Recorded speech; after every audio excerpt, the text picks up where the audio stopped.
In the latest, the Parliamentary Affairs Minister Kiren Rijiju met Prime Minister Modi and also briefed him on the no-confidence motion. So this is the latest that's coming in. Remember that the Congress party, the opposition, basically wants to go ahead with a no-confidence motion against Rajya Sabha chairperson Jagdeep Dhankar. We are told that the Parliamentary Affairs Minister Kiren Rijiju has met the Prime Minister and has discussed the no-confidence motion as well.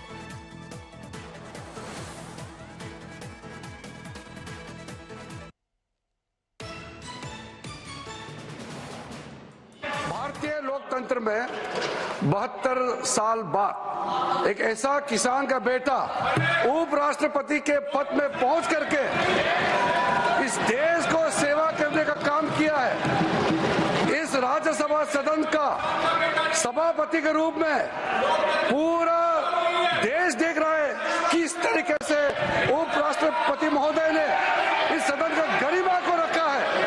और हम शुरू से देख रहे हैं कि विपक्ष के लोग ना लोकतंत्र को मानते हैं, ना चेयर का गरिमा को ध्यान रखते हैं। आप लोगों ने, मैं नाम लेकर कह सकता हूं, टेलीविजन में बाहर जाकर के पब्लिक के सामने में उपराष्ट्रपति का नाम लेकर के आप लोग बेमतलब से आरोप लगाते हैं। आप लोग इस सदन का सदस्य होने का लायक नहीं है। आप चेयर को अगर इज्जत नहीं दे सकते हैं तो इस सदन का सदस्य होने का कोई अधिकार नहीं रखता है।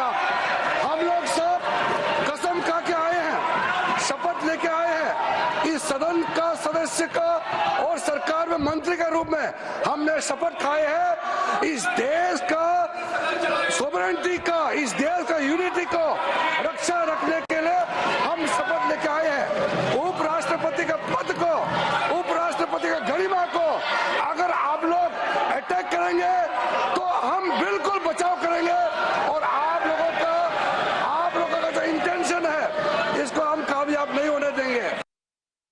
Joining me now, Himanshu Mishra for the latest on that. Himanshu, ये नो कॉन्फिडेंस मोशन बहुत ही क्रूशल रहेगा। किस तरह की मीटिंग हुई है पार्लियामेंट्री अफेयर्स मिनिस्टर और प्रधानमंत्री मोदी के बीच में जो नो कॉन्फिडेंस मोशन को लेके, क्योंकि नंबर्स अभी भी एनडीए के साथ ज्यादा हैं।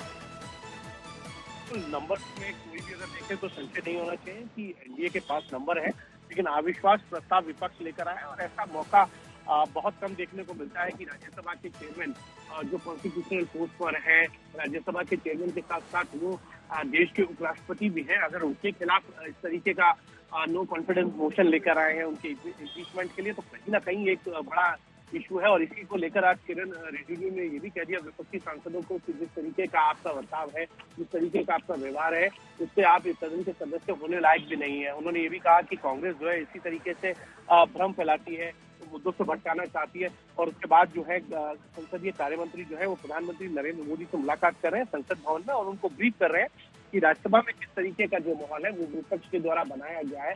और अविश्वास प्रस्ताव को लेकर जो पूरी ब्रीफिंग है वो खुद संसदीय कार्यमंत्री जो है वो प्रधानमंत्री नरेंद्र मोदी को कर रहे हैं। Okay, Himanshu, thank you very much for now. So a meeting has happened between the Parliamentary Affairs Minister and Prime Minister Modi.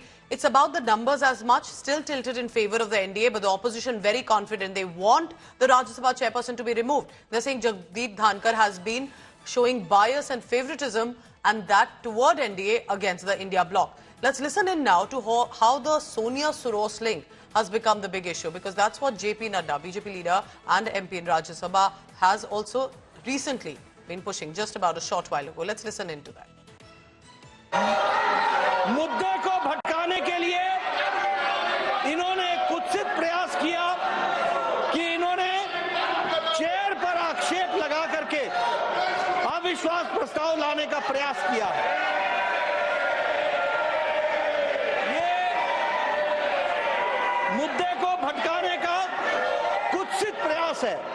This is a design to deviate the attention of the nation from the issue of the sovereignty of the country, देश की संप्रभुता पर जो खतरा है, आंतरिक और बाह्य सुरक्षा पर जो खतरा है, और जिसमें कांग्रेस पार्टी का योगदान है, ये टूल बनकर के, औजार बनकर के उनका साथ दे रहे हैं, इस पर चर्चा होनी चाहिए।